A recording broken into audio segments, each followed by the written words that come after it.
Pemikiran negatif bukan sekadar masalah mental, tetapi boleh menjejaskan seluruh kehidupan dari emosi, hubungan, rezeki, kesihatan hingga hubungan dengan Allah. Ia seperti racun halus yang merosakkan diri, perlahan-lahan tanpa disedari. Kesan pemikiran negatif terhadap hidup. Pertama, menurunkan keyakinan diri. Fikiran seperti aku tak layak, aku pasti gagal buat anda rasa kecil, takut mencuba. Ini menutup peluang kejayaan walaupun anda berpotensi. 2. Meningkatkan tekanan dan kerisauan. Fikiran negatif melahirkan emosi negatif, takut, cemas, marah, sedih. Badan mula menghasilkan hormon stres berlebihan seperti kortisol, melemahkan sistem imun dan kesihatan. 3. Menghalang tindakan dan usaha. Bila anda fikir perkara akan gagal, otak akan cari alasan untuk tidak bertindak. Anda jadi malas, suka tangguh, hilang semangat. 4.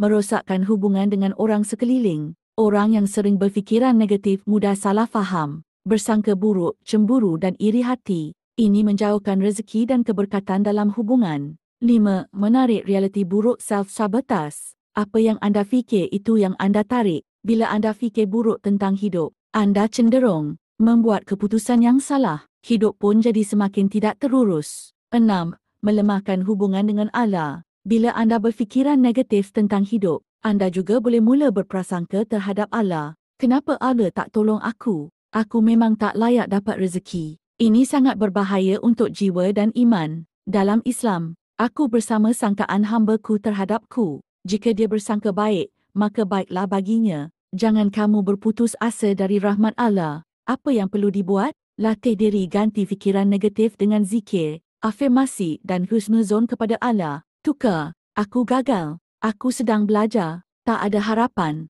Allah pasti buka jalan. Aku lemah. Dengan Allah, aku kuat. Kesimpulan, pemikiran negatif bukan realiti, tetapi ia membentuk realiti buruk jika tidak dikawal. Ubah cara fikir, ubah cara hidup, insya Allah, kejayaan dan ketenangan ikut bersama.